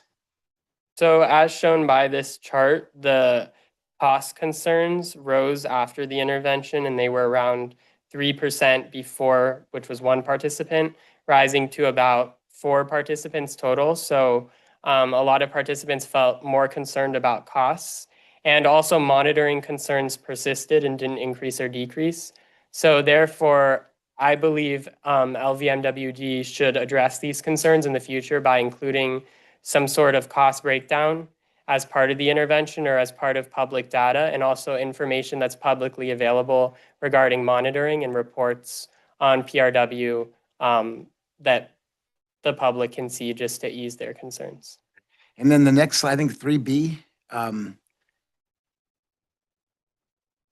that's, yeah, so right here, did the pre-test, that went up from extremely likely to extremely safe, but the gold bar went up, right? After they had more knowledge? Yeah, so this graph basically shows that the number of participants reporting extremely safe rose from about 20% to about 70% after the intervention. And then the reason why this is higher is because the percentage just shifted. So overall, the mean average shifted from 2.87 in the pre-test to 3.6 in the post-test, with a highest rating score of 4. So this demonstrates that people felt like PRW was much safer to drink after the intervention. Okay, and then just one last question. 75,000 people, 31 attendees, is that a good number, you think, or how's that number? Well, given that this was stratified random sampling and we were targeting a specified age group, I think there were a lot of concerns about transportation, et cetera. And there was a fire going on that week, so I believe that might have impacted the turnout as well. But I believe if LVMWD seeks to conduct a future survey, it should be open to all LVMWD customers, as I did receive interest from different age groups, and I had to turn them away given that that wasn't part of the research scope. But the reason I chose that age group was to address a gap, because there hasn't been any studies that focus specifically on that age group. So it wasn't necessarily to single out or anything like that. It was just to provide more in detail feedback from that age group. Okay, thank you so much. Thank you for having me. So I think you did a good job also. It's very interesting. I'm glad we all helped you. I'm looking at hypothesis 2B and health and safety concerns. How many people took part in that? Was that all 31? Because obviously we want the blue line to go down in that particular case, not up. So it seems like whatever we've done in our facility has only affected about 50%, roughly, looking at these numbers. So I think that's something that we have to consider, that we have to augment what our safety concerns are and try to bring that number down to more like 90%. There may be some people we won't convince, but it certainly shows me that we need to do more. Yeah, and I also just wanted to mention that I conducted a thematic analysis for the free response questions where I assigned a theme to responses. So there might have been some bias in my coding analysis, and also future research should have multiple coders to make sure that the responses are categorized into the correct themes. But given, again, time constraints and requirements for my class, that wasn't necessarily necessary. So I would say that the Likert scale responses are much more reliable than the free response questions in that sense. But there is still an overall shift showing that participants' concerns went down. But I don't think we should necessarily focus on the exact percents, because again, it's not going to be 100% credible given potential biases. Hey, Gavin, last thing, where do you want to go to college? I'm not sure yet. I just want to go to a school that's good for environmental studies or environmental policy. Well, good luck. Thank you.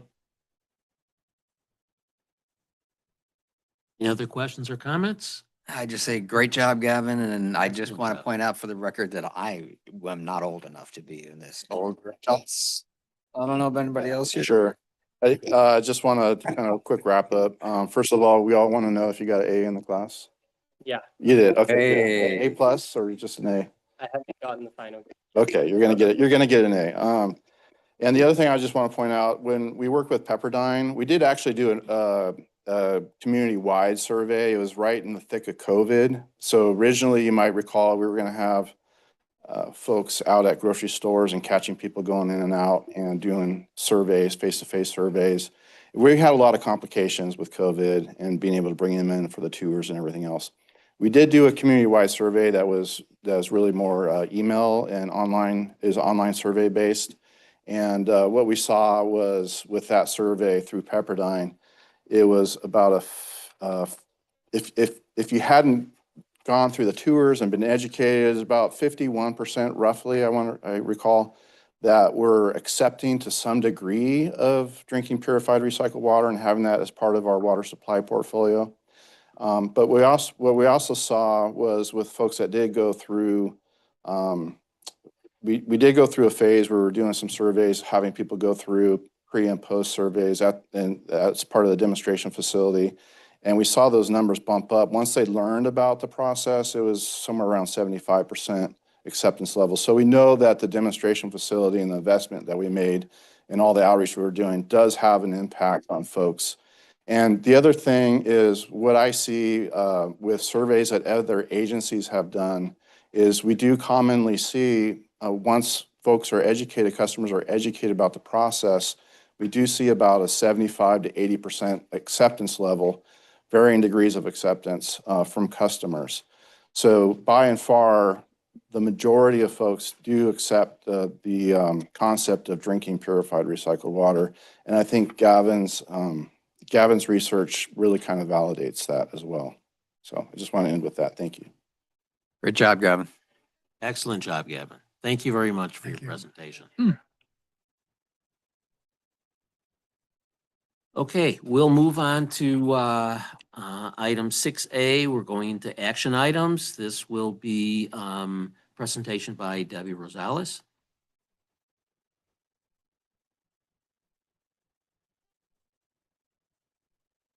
Thank you, Chair Shapiro, and good evening, directors. I'm going to present to you the approved budget plan that we are asking for adoption. In June, Brian's sharing his screen. In June 2024, the JPA Board approved the biennial budget, adopting the fiscal year 24-25 budget and approving the fiscal year 2025-26 budget plan. Tonight, what we're asking is that you adopt the fiscal year 2025-26 budget as approved in the two-year budget cycle. Prepared by the Las Virgenes staff as administering agents of the JPA, the proposed budget has been reviewed by Triumpho staff as well. You're one ahead of me. Thank you. The fiscal year 2025-26 approved budget plan is $121 million, consisting of $26.7 million for operations and $94.3 million for capital improvements. This is a budget that communicates the JPA's priorities through the appropriations of funds. Next slide. Thank you. The Joint Powers serves two customers, Las Virgenes Municipal Water District, LVMWD, and Triumpho Water and Sanitation District, TWSD. In addition to the revenues that the JPA receives from sales of recycled water to its two partners, LVMWD and TWSD, it also receives revenues from the sale of compost, grants, and interest income. Net operating expenses for fiscal year 2025-26 are the total expenses of $26.7 million, minus the revenues of $3.7 million, and are allocated to each of the participants in accordance with the JPA agreement. In fiscal year 2025-26, operating revenues are budgeted at an increase of 33.1% over fiscal year 2023-24 budgeted revenues. In 25-26, operating expenses are projected to increase by 1.4% over the 24-25 proposed budget amounts and 14.9% over the estimated actuals. The capital improvement budget is projected to be $96.3 million, with the largest project being the Pure Water project at an estimated $82.9 million for the year. Some of the other significant changes to the capital projects in through the reallocation of resources.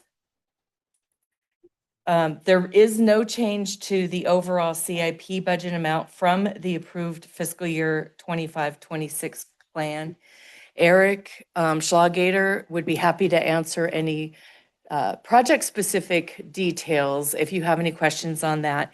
However, I can tell you some of the increases that were worked on from the approved plan to the proposed budget were done as we looked through the projects and took into consideration some of the expected impacts due to possible tariff increases, and then with a reprioritizing of projects, whether that be to delay some of the projects or take a look at some of them further. So that is why you will see some of these pluses and minuses on a lot of these projects. And with that, our recommendation is to adopt the 25-26 fiscal year proposed budget. And if there are any questions. Questions? Okay, we'll entertain a motion and then we can go into discussion. Motion to, I move we accept. there a second? Okay. Any questions or discussion? Len, do you have any questions or comments? Nope. Okay, then we'll call for the roll. I was looking in the printed version that I have for that significant, if you can go back 1 or 2 slides, because I can't see it. Does any of that overlap what we discussed about a week or 2 ago in LV meeting where it was suggested by the specialist that there were certain pipelines that we needed to fix? I just didn't know whether this overlapped any of that. I don't see it in my listing here. So, no? It does not, Director Burns, good question. And I believe that that is because that was for potable water. Correct. Oh, Those are only potable water on the LV side. I can't read this, so, okay. So that would be an LV only activity. Yeah, that's what I thought, but I wanted to ask the question. Thank you. Okay, anything else? Then let's take the roll. Director Levine? Yes. Director Nye? Yes. Director Burns? Yes. Director Tulander? Yes. Director Poland? Yes. Director Wall? Yes. Director Lewitt? Yes. Director Korodeski? Yes. Director Shapiro? Yes. That passes. Okay, thank you. Action item 6B, Pure Water Project Progressive Design Build Contract Amendment number 6. Oliver, back again. Hello again. Be presenting on the Pure Water Project Progressive Design Build Contract Amendment number 6, authorization of 100% design services. So my previous presentation, I know I mentioned that taking the design from 60% to 100% is typically a phase 2 activity. This is very common within Progressive Design Build to take this portion of the design and have it as an early work package, or even sometimes authorize it within the first phase at the proposal. The benefit of having the 100% design done, well, I should take a step back. The proposal in front of you this evening is in the amount of $6,382,960, and it is to progress the design of the reverse osmosis concentrate pipeline, reaches reaches 1B, 2A, and 3, as well as the design of the advanced water purification facility from 60 to 100% design. So the benefit of bringing this out as an early work package is that if we were to keep this as an item within the phase 2 scope, there would typically be about a 3 to 4 month delay or a pause really in the design as we negotiated the GMP terms and authorized the guaranteed maximum price. By authorizing this as an early work package, it allows the Walsh team and specifically the designers, Brown and Caldwell and Carollo, to continue to progress the design while we have those GMP negotiations. One really important thing to point out about this early work package is this is work that would need to be paid for regardless. It does not affect the $466 million program cost.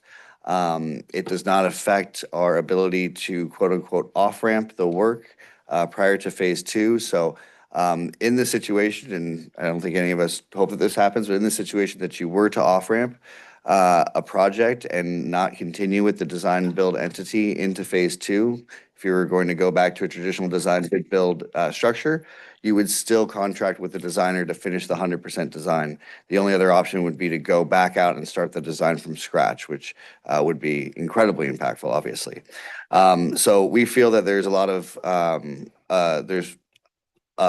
benefit to the JPA for authorizing the early work package as presented in this contract amendment board memo.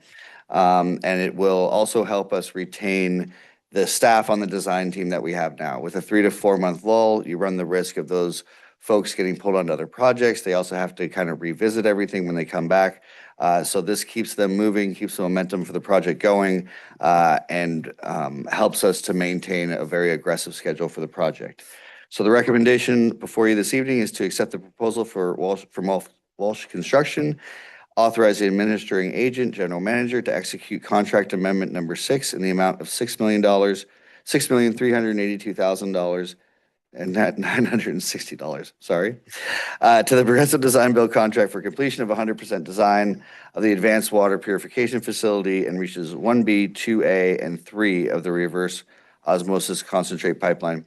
I will note the reaches not included in this are reach 1A, as that has shared alignments with the other purified lines, so that has been lumped into the ancillary pipeline scope, as well as 2B, as the 100% design on that was already authorized with contract amendment 1.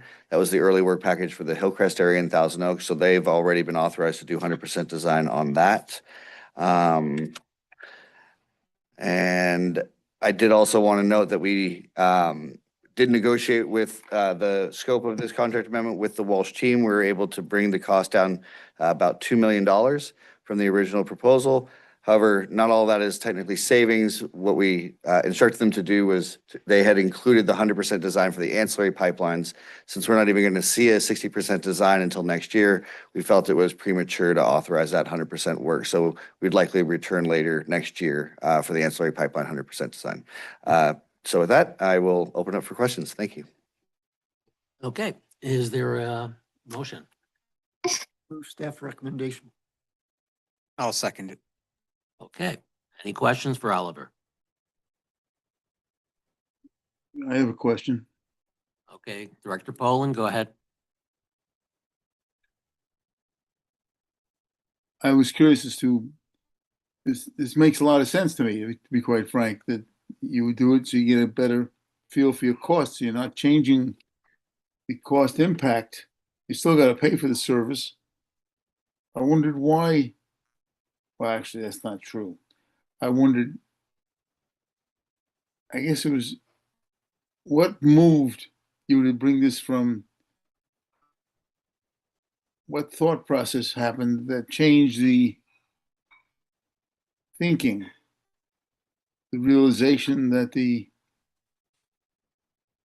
better information available would give you a better price? Sorry, Dr. Poland, is the question why this wasn't authorized originally with the Yes. phase 1 proposal? Okay. Yes. That's it in a nutshell.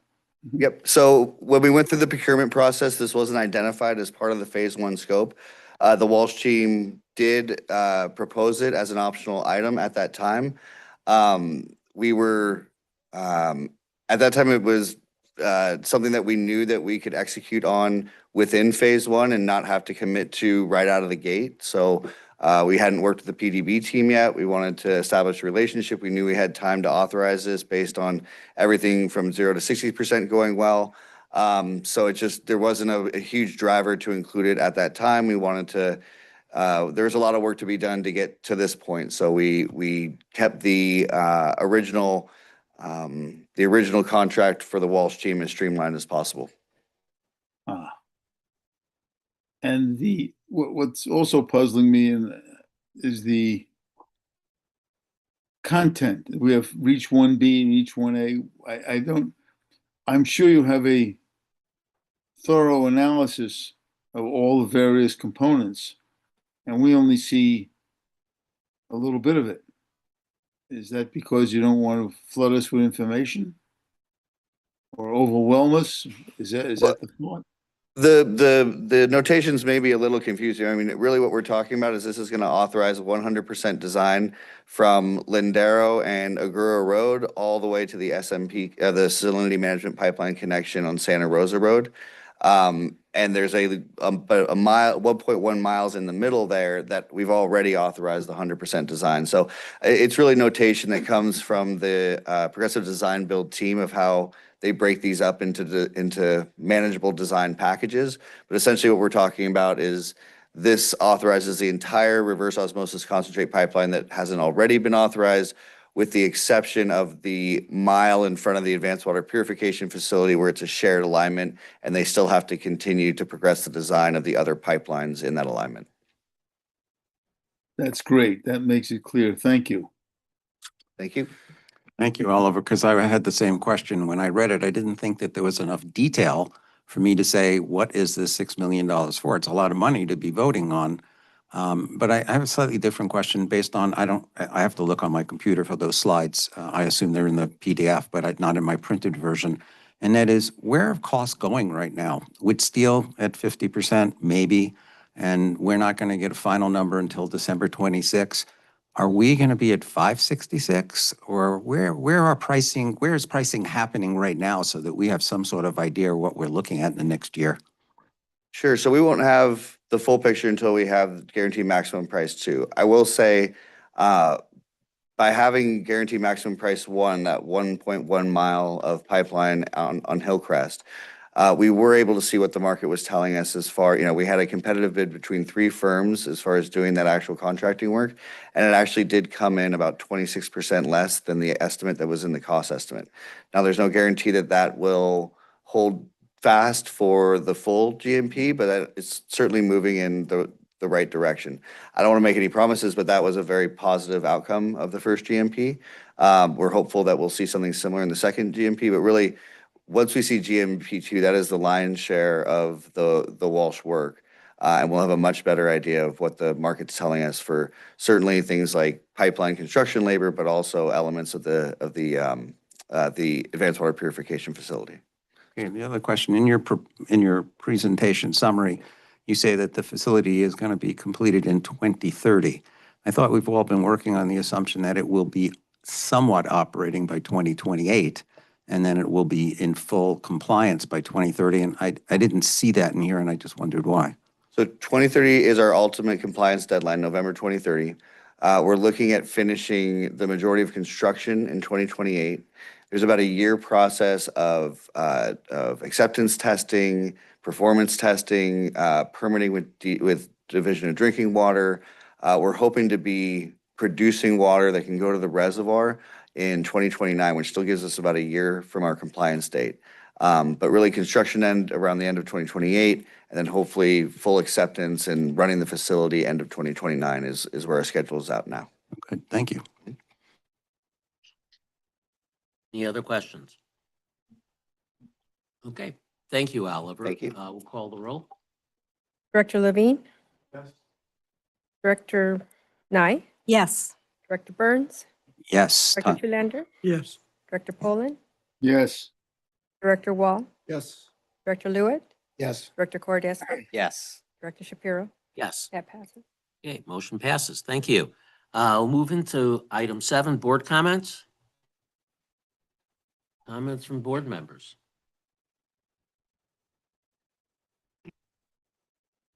Well, I would just like to make a comment to welcome back James. Missed him the last few meetings, and it's good to see you up and about again. Good to be back. We'll go on to item number 8, administering agent general manager report. Thank you, Chair Shapiro. A couple items to report on. Normally, this time of year, I'll report on the flow rate in Malibu Creek. The reason for that is if the flow drops below 2.5 cubic feet per second, then we have to augment flows. The flow, there's a stream gauge in Malibu Creek. It normally reports automatically. That is not happening because of impacts from the fire. So we're actually manually observing the flow in the creek. We've done that and feel confident that it is above the 2.5 CFS threshold, which is good news. Also, I wanted to report that Joe McDermott gave a presentation to the Los Angeles Regional Water Quality Control Board. That was on May 22nd. Oliver attended with him and gave support. The regional board called for presentations on the major water recycling projects in the LA region. So that included ours along with Pure Water SoCal, Metropolitan, and LA County Sanitation Districts, and the City of Los Angeles, their Pure Water LA project. Really good opportunity for the board to be kept apprised of the work and the progress that we're making. And also Joe had a chance to highlight a couple of the things that are outstanding that will be important, including the item that Oliver mentioned earlier, the CTR, or California Toxics Rule issue. I'll mention on that issue, it's a technical issue, but it's a very important one, and it will impact the cost of our project. We've been working on this for quite some time now. I signed today a letter to the regional board that was a follow-up to a meeting that was held last week to really get to a point where we have resolution on how this issue is going to be applied to our project. And that's really critical in us moving forward. And in that letter, we shared our position on the issue. And so we're hopeful that that will be successful. We anticipate that we'll be meeting with the regional board staff to talk about that. And then last but not least, I just wanted to mention that we continue working on the funding and financing of the overall program. I reported to you by email that we had some favorable news from the State Water Resources Control Board.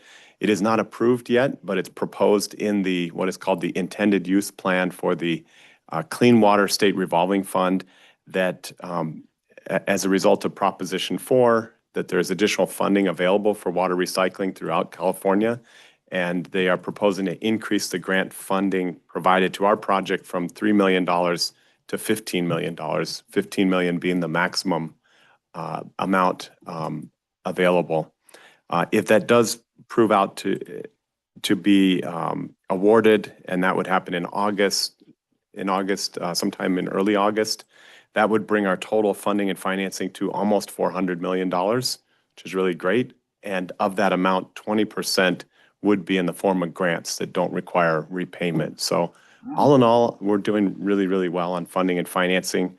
When we look at that remaining amount, the $66 million, we also had planned for a certain amount of pay-go for the project. So we are really getting close to having covered the full project cost as currently estimated. And that concludes my report. Okay. Any questions? I've got a question. Go ahead, Director Poland. Dave, you were somewhat circumspect on telling us what the CFS is in the creek. I was hoping it was 8 or 9. However, I'll take whatever you have, if you please. Yeah, we don't actually have the number. I think, do you know, Bert? Do you have a sense? Bert said that we've been averaging about 5.5, which is actually quite good for this time of year. So in the summertime, we're in early June. So that's actually quite good. Great, thank you. Okay. Item number 9, future agenda items. Anything from the board as far as future agenda items? Okay, information item, item number 10. Rancho Las Virgenes composting facility, purchase of distribution screw conveyor number 2. Does the board have any questions regarding this item? Seeing none, we will just take that under advisement then. Item number 11, public comments. Josie, do we have any requests for comments? None at this time. Okay, that being the case, we will now adjourn at 7:02. Thank you all.